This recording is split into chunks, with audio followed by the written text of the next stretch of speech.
दो दोस्तों कहानी कुछ इस प्रकार है। मूवी की स्टार्टिंग में हमें सियोंग दिखाया जाता है और आज उसकी बेटी का बर्थडे होता है। इसीलिए सियोंग की मदर उसे कुछ पैसे देती है ताकि वो अपने बेटी को डिनर पर ले जा सके। लेकिन जब सियोंग को और पैसों की जरूरत होती है तो इसीलिए वो अपनी मदर का एटीएम कार्ड चुरा लेता है। इसके बाद वो अपनी मदर के सारे पैसे चुरा लेता है और उन पैसों को वो लगा देता है हॉर्स राइडिंग में, और इस गेम में वो 4 मिलियन वोन जीत जाता है। अब सियोंग ने एक कंपनी से बहुत सारे पैसे उधार ले रखे थे, तो इसीलिए वही लोग उसके पीछे पड़ जाते हैं।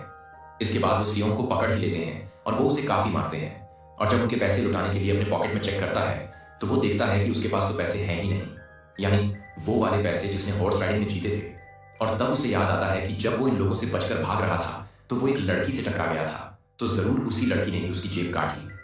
अब क्योंकि उनके पास पैसे तो होते ही नहीं, तो इसीलिए वो लोग उसे 1 महीने का और टाइम देते हैं जिसमें कि वो उनके पैसे लौटा दे। इसके बाद सियोंग कुछ पैसों को अरेंज करता है और अपनी बेटी को डिनर पर ले जाता है। इसके बाद सियोंग जल्दी से स्टेशन पर पहुंच गए, लेकिन अभी ट्रेन मिस हो गई थी। और जब सियोंग वहां पर बैठकर ट्रेन के आने का वेट कर रहा था तभी अचानक से उसके पास एक आदमी आता है और यह अननोन पर्सन था। यानी सियोंग उसके बारे में कुछ नहीं जानता था कि वो अननोन पर्सन सियोंग को कहता है कि मैं तुम्हारे साथ एक गेम खेलना चाहता हूं। वो सियोंग को कहता है कि अगर तुम इस गेम में जीत गए तो मैं तुम्हें 1 लाख वोन दूंगा। तब इतने सारे पैसों को सुनकर सियोंग इस गेम को खेलने के लिए एग्री हो जाता है। इसके बाद काफी मार खाने के बाद ये गेम जीत जाता है, यानी वो 1 लाख वोन हासिल कर लेता है।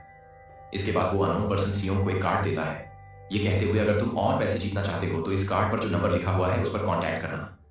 इसके बाद सियोंग जब अपने घर जाता है तो उसकी मदर उसे कहती है कि तुम्हारी बेटी अगले साल अपने स्टेप फादर के साथ यूएसए में शिफ्ट हो रही है।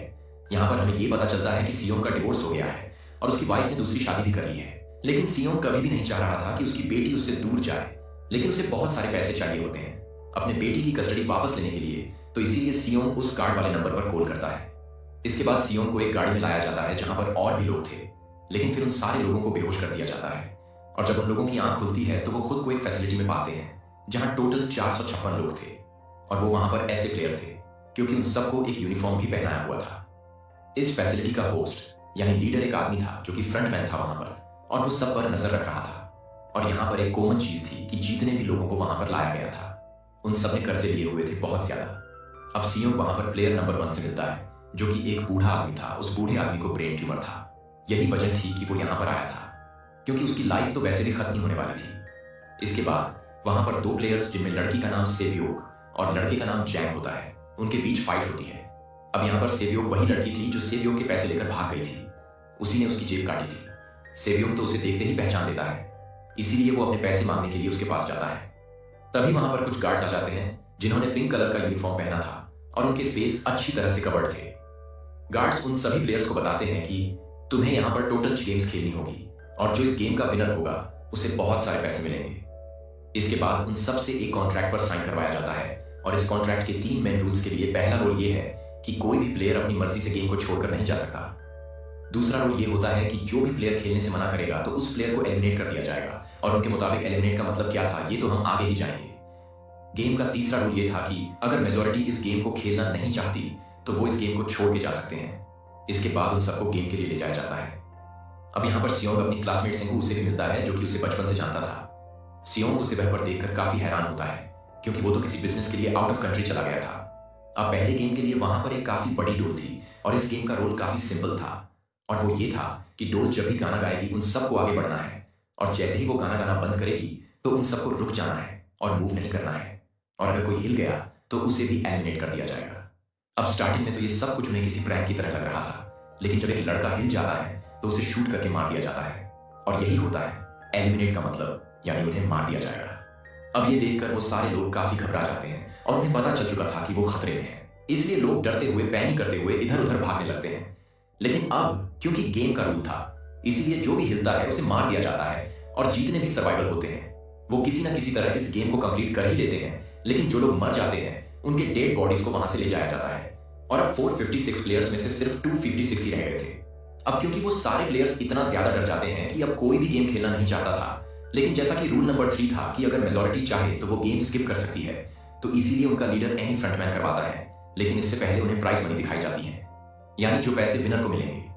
लेकिन इन केस अगर कोई गेम को छोड़कर चला जाएगा तो ये सारे पैसे मरे हुए प्लेयर्स की फैमिली को मिल जाएंगे, और ये prize money total 45 billion won होती है। इसके बाद वोटिंग करवाई जाती है, जिसलिए मेजॉरिटी इस गेम को खेलना नहीं चाहती थी, तो इसीलिए गेम को यहीं पर स्टॉप कर दिया जाता है। लेकिन अगर कभी फ्यूचर में वो लोग चाहे तो इस गेम को रिजॉइन कर सकते हैं। इसके बाद सभी लोगों को उनके घरों पर छोड़ दिया जाता है। नेक्स्ट डे सियोंग स्टेशन जाता है और वहां पर वो पुलिस को सारी बात बता देता है। लेकिन उन लोगों को सियोंग की बातों पर यकीन नहीं होता और उल्टा वो लोग उसे पागल समझने लग जाते हैं। इसके बाद सियोंग उन्हें वही वाला कार्ड दिखाता है, लेकिन हैरान कर देने वाली बात तो ये है उस पर जो नंबर था वो रॉन्ग था। इसके बाद सियोंग जब घर जाता है तो उसकी मदर वहां पर नहीं होती। उधर सियोंग का क्लासमेट सेंगू अपनी मदर को छुप कर देख रहा होता है और तभी वहां पर सियोंग भी आ जाता है। यहाँ पर सेंगू अपसेट होते हुए सियोंग को बताता है कि मेरे ऊपर 6 बिलियन का कर्ज है। वो बताता है कि मैंने क्लाइंट्स के पैसे लेकर स्टॉक मार्जिन भी लगा दिए थे, लेकिन वो सारे पैसे डूब गए। और तभी सियोंग के पास हॉस्पिटल से कॉल आती है कि उसकी मदर का पांव काफी इंजर्ड था, लेकिन डायबिटीज का ट्रीटमेंट ना होने की वजह से उनकी चोट और ज्यादा बढ़ गई। तब डॉक्टर सियोंग को बताते हैं कि तुम्हारी मदर का ट्रीटमेंट हो सकता है, लेकिन इसके लिए हमें इनका पांव काटना होगा। लेकिन इस ऑपरेशन में बहुत सारे पैसे लगने वाले थे, लेकिन जाहिर सी बात है सियोंग के पास इतने पैसे तो होते नहीं और उसने तो अपनी मदर के इंश्योरेंस के पैसे भी उड़ा दिए थे। तब इसीलिए पैसे मांगने के लिए अपनी वाइफ के पास जाता है, लेकिन उसकी वाइफ उसे पैसे देने से इनकार देती है।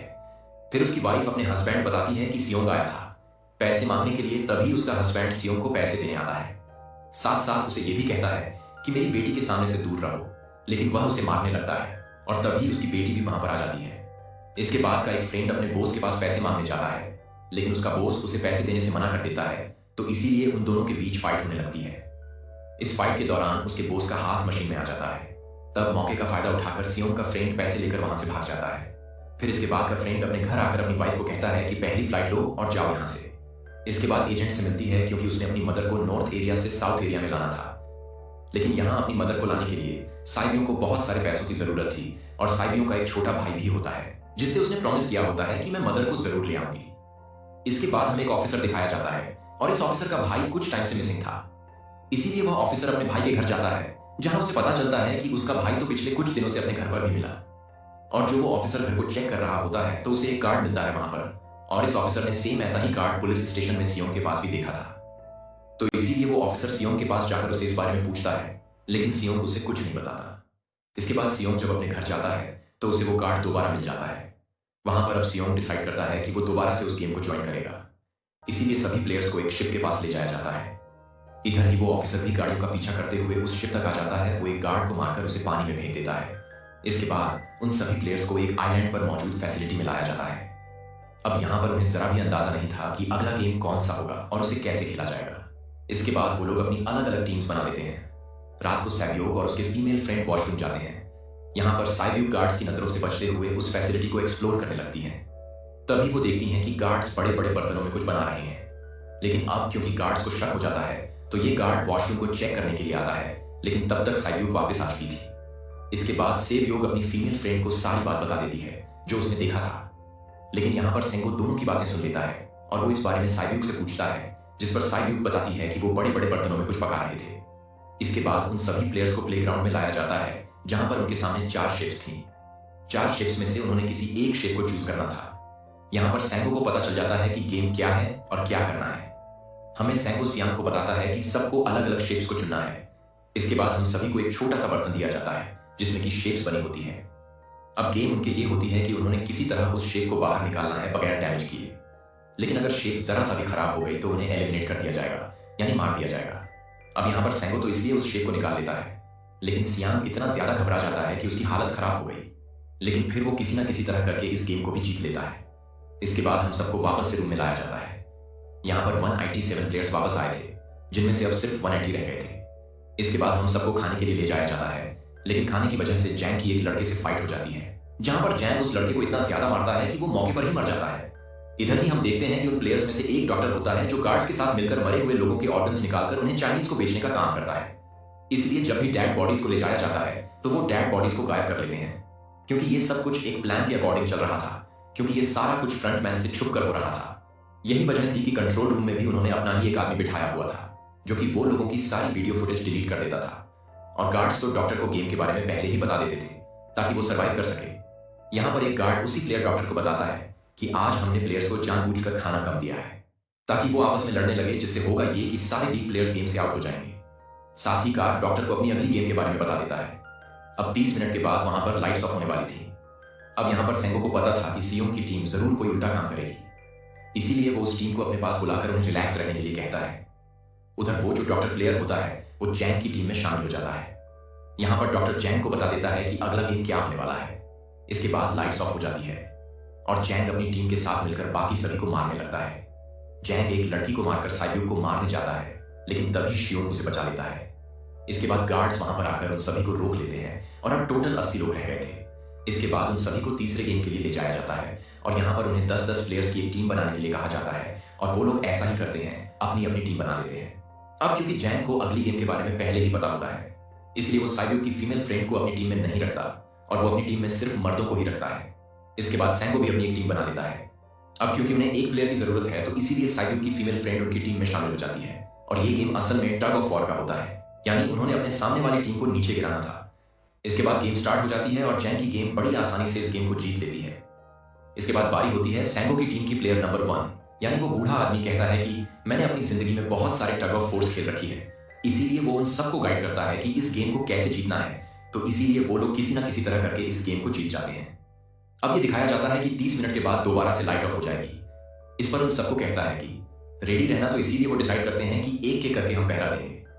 अब की टीम में एक से बढ़कर एक चला प्लेयर था, तो इसीलिए को डर होता है कि कहीं उसकी टीम उसे ही साइड पर ना ले, यानी उसे ही अपने रास्ते से ना हटा दे। दूसरी तरफ डॉक्टर और गार्ड्स मिलकर डेड बॉडी की ऑर्गन निकाल रहे होते हैं और इन ऑर्गन को डिलीवर करने जाना था। गार्ड नंबर 28 और 29 तो वो सभी एक डेड बॉडी के बारे में बातें करने लगते हैं जिसकी सिर्फ एक किडनी थी और वो उसे जोम्बी कह रहे थे। अब यहाँ पर जो गार्ड नंबर 29 था या नहीं, जिसने वो ऑर्गन डिलीवरी करने जाने था, वो कोई और नहीं बल्कि वो ऑफिसर था जो गार्ड के बेस में वहां पर आया था। और ये सब बातें सुनकर उसे शक होता है कि शायद ये लोग मेरे भाई की बात कर रहे हैं, क्योंकि उसकी भी एक ही किडनी थी। इसके बाद नंबर 28 और 29 वो ऑफिसर ऑर्गन को डिलीवर करने के लिए चले जाते हैं। रास्ते में वो ऑफिसर नोटिस करता है कि टनल में तो बम लगा हुआ है। तब नंबर 28 उसे बताता है जब हम यहाँ से बाहर निकलेंगे तो उस जगह को ब्लास्ट कर दिया जाएगा। अब यहाँ पर वो ऑफिसर नंबर 28 से और इन्फॉर्मेशन लेने की कोशिश करता है, इसीलिए ये नंबर 28 को उस पर डाउट होने लगता है। इसीलिए वो उस ऑफिसर को अपना फेस दिखाने के लिए कहता है। अब यहाँ वो ऑफिसर अपना फेस भी दिखा देता है, साथ ही साथ वो नंबर 28 पर गन पॉइंट भी कर देता है। साथ ही साथ वो ऑफिसर उसे एक किडनी वाले आदमी के बारे में पूछता है कि वो कौन है जिसे तुम जोम्बी कहते थे, जिस पर वो नंबर 28 उसे कहते हैं कि वो तो एक लड़की थी, अब यहाँ पर नहीं। नंबर 28 उस ऑफिसर को कहता है कि तुम लीडर के रूम में जाकर सारी इंफॉर्मेशन देख सकती हो, वहां पर सबका डेटा है। ये जानने के बाद वो ऑफिसर नंबर 28 को मार डालता है। उधर वो डॉक्टर गार्ड्स से अगले गेम के बारे में पूछता है, लेकिन इस बार गार्ड्स को भी अगली गेम के बारे में पता नहीं होता, इसलिए डॉक्टर को गुस्सा आ जाता है और वो एक गार्ड को पकड़ लेता है और उनकी फाइट होने लगती है। इसी फाइट में डॉक्टर उस गार्ड को मारकर वहां से भाग जाता है। इसके बाद एक गार्ड भी उसका पीछा करता है और वो दोनों प्लेग्राउंड में आ जाते हैं। यहाँ पर गार्ड डॉक्टर को अपनी बातों में फंसाकर उसे मारने वाला होता है, लेकिन सभी लीडर यानी फ्रंटमैन आकर उसे मार डालता है और बाद में ही उस डॉक्टर को भी मार डालते हैं। साथ साथ इन्हें वहीं पर नंबर 28 की डेड बॉडी भी मिल जाती है, जिससे इन्हें ये पता चल जाता है कि फैसिलिटी में कोई घुस गया है। उधर वो ऑफिसर लीडर यानी फ्रंटमैन के रूम तक पहुंच जाता है, तो वो चेक करते करते एक ऐसे रूम में जाता है जहां पर सबके रिकॉर्ड्स हैं। और जब वो ऑफिसर रिकॉर्ड चेक कर रहा होता है तो उसे सभी विनर की एक लिस्ट मिलती है, जिसमें उसके भाई का भी नाम था, वो भी कभी विनर था। उधर सभी प्लेयर्स को फोर्थ गेम के लिए ले जाया जाता है, जहां पर उन सबको अपना अपना पार्टनर चुनने के लिए कहा जाता है और वो प्लेयर्स करते भी ऐसा ही हैं, अपना अपना पार्टनर चुन लेते हैं। साइब्यूक के फीमेल फ्रेंड भी अपना पार्टनर ढूंढने की कोशिश करते हैं, लेकिन कोई भी उसका पार्टनर बनने को तैयार ही नहीं था। इसके बाद सभी प्लेयर्स को 10-10 मार्बल्स दिए जाते हैं। असल में ये गेम ऐसी होती है कि एक प्लेयर को अपने पार्टनर से सारे मार्बल्स लेने होते हैं बगैर कोई जोर जबरदस्ती के, और जो दूसरा पर्सन होगा जिसके पास मार्बल्स नहीं होंगे उसे मार दिया जाएगा। कि सैंगू और सियोंग का फ्रेंड और इवन का गेम खेलते हैं, जिसमें कि उन्हें गेस करना था कि सामने वाले के हाथ में कितने मार्बल्स हैं। अब यहाँ पर सैंगो के सारे मार्बल्स जीत जाता है, जिसकी वजह से लास्ट में सैंगो पास सिर्फ एक ही मार्बल बचता है, क्योंकि सैंगो को पता चल चुका था कि अब वो बच नहीं पाएगा। इसीलिए वो सियोंग के फ्रेंड अपनी बातों में फंसाकर वो उसे ये यकीन दिलाता है कि अगर हम में से कोई भी हार गया तो हारे हुए लोगों का मैच दोबारा करवाया जाएगा। अब यहाँ पर सैंगो धोखे से सियोंग के फ्रेंड के सारे मार्बल्स चेंज कर देता है। इसके बाद सैंगो मार्बल्स लेकर गार्ड को दे देता है और वहां से बाहर चला जाता है, और जब सियोंग का फ्रेंड मार्बल्स चेक करता है तो वहां पर पत्थर होते हैं। उधर प्लेयर नंबर 1 यानी इस बूढ़े आदमी की हालत खराब हो रही थी, इसीलिए वो तो इधर उधर घूम रहा था, लेकिन सियोंग किसी तरह उसे खेलने के लिए एग्री कर लेता है। अब यहाँ पर और वो दोनों यानी वो बुढ़ा आदमी और भी इवन आउट खेलते हैं। अब इनमें से वो बुढ़े आदमी सियोंग के सारे मार्बल्स जीत जाता है, लेकिन लास्ट राउंड में वो बुढ़ा आदमी भूल जाता है कि उसने क्या चूज किया था। तो यहाँ पर सियोंग उसे बातों में फंसाकर उसके सारे मार्बल्स ले लेता है, लेकिन यकीन मानिए कि वो बुढ़ा आदमी काफी चालाक था। उसने एक मार्बल अपने पास ही रखा हुआ था और वो दोबारा से इधर उधर घूमने लगता है। अब यहाँ पर सियोंग उसे रिक्वेस्ट करता है कि प्लीज मेरे साथ एक और गेम खेलो। तो यहाँ पर वो बुढ़ा आदमी वो कहता है कि मुझे पता है कि तुमने सारे मार्बल्स धोखे से लिए हैं। मुझसे वो कहता है कि मुझे सब पता था, बस मैं पागल बनने की एक्टिंग कर रहा था। तब ये सुनकर सियोंग को उस पर तरस आ जाता है और वो उसे ये सारे मार्बल्स दे देता है। उसके बाद साइब्यूक और उसकी फीमेल फ्रेंड भी गेम खेल रहे होते हैं। उनकी गेम ये होती है कि जो मार्बल्स के ज्यादा करीब फेंकेगा वो ही जीतेगा। पहले साइब्यूक अपने मार्बल्स फेंकती है, लेकिन जब साइब्यूक की फ्रेंड की बारी आती है तो वो अपने सारे मार्बल्स फेंक देती है। लेकिन साइब्यूक जब ये देख लेती है तो वो अपने फ्रेंड को दोबारा फेंकने के लिए कहती है। फिर उसकी फ्रेंड कहती है कि नहीं, मैं बिल्कुल अकेली हूं, मेरे पीछे तो कोई भी नहीं है, लेकिन अगर तुम्हें कुछ हो गया तो ये अच्छी बात नहीं है। तुम्हारे पीछे तुम्हारा छोटा भाई है, तुम्हारा वेट कर रहा है, और इसी वजह से साइब्यूक की फ्रेंड को मार दिया जाता है। इसके बाद उन सबकी डेड बॉडीज को वहां से ले जाया जाता है। इसके बाद वो सब वापस से रूम में आ जाते हैं। यहाँ पर जैक देखता है कि साइब्यूक की वो फ्रेंड अभी भी जिंदा थी, लेकिन अब क्योंकि उन दोनों के बीच किसी बात को लेकर क्लैश चल रहा था, तो इसीलिए जैक की वो फ्रेंड उसे बुली करने लगती है। इसके बाद फ्रंटमैन को एक रेड बॉडी के पास उस ऑफिसर का आईडी कार्ड मिल जाता है। तभी फ्रंटमैन को पता चलता है कि उसके सारे वीआईपी आ चुके हैं, तो इसीलिए फ्रंटमैन उन्हें लेने के लिए चला जाता है कि सारे वीआईपी को उनके रूम में लाया जाता है। इसके बाद फ्रंटमैन वीआईपी के आने के बारे में एक और आदमी को जाकर बताता है, और यही आदमी मेन होता है। और ये कौन होता है, हम ये आगे जानेंगे नेक्स्ट में। उन सबको 5वें गेम के लिए लाया जाता है, जहां पर 1 से लेकर 16 तक नंबर पड़े होते हैं, और वो सभी प्लेयर्स अपना अपना नंबर ले लेते हैं। नंबर का मतलब ये था कि जो नंबर भी एक प्लेयर पर आएगा उसके मुताबिक ये उसकी बारी आएगी। अब यहाँ पर लास्ट में पहला और आखिरी नंबर रह जाता है, यानी 1 और 16। तो यहाँ पर सियोंग कंफ्यूज हो जाता है कि उसे कौन सा नंबर चूज करना चाहिए। अगर उसने पहला नंबर लिया तो वो फंसेगा और मरेगा, क्योंकि उसे नहीं पता कि गेम क्या है। और अगर लास्ट नंबर लेगा तो क्या पता उसकी बारी ना आए, टाइम कम रह जाए। और तभी वहां पर एक आदमी आ जाता है और वो सियोंग को कहता है कि मुझे पहला नंबर चाहिए, क्योंकि मैं अपनी जिंदगी में कभी भी फर्स्ट नंबर पर नहीं आया। जिसके बाद उन्हें गेमिंग रूम में लाया जाता है। अब इस गेम का रूल ये होता है कि दाएं हुए टाइम में उन्हें ब्रिज की दूसरी साइड पर जाना है। अब इसके बीच में 2 तरह के ग्लास लगे होते हैं, एक तो होता है आम ग्लास और एक होता है टेम्पर्ड ग्लास। आम ग्लास पर पांव रखते ही वो टूट जाएगा और वो लोग नीचे गिर जाएंगे। इसके बाद गेम स्टार्ट हो जाता है और वो लोग एक एक करके मरने लगते हैं। फिर एक टाइम ऐसा आता है जब जैंग सबके सामने होता है और वो आगे ही नहीं बढ़ रहा होता। उनके पास एक ही रास्ता था, या तो वो आगे जाए या सारे ही मर जाए। और तभी जैंग के सामने उसकी वही फ्रेंड आ जाती है जो उसे बुली कर रही थी, और वो जैंग को कहती है कि मैंने तुम्हें कहा था जिस दिन तुमने मुझे धोखा दिया मैं तुम्हें मार दूंगी। इसके बाद वो जैंग को पकड़ लेती है और उसे लेकर नीचे, जिसकी वजह से उन दोनों की मौत हो जाती है।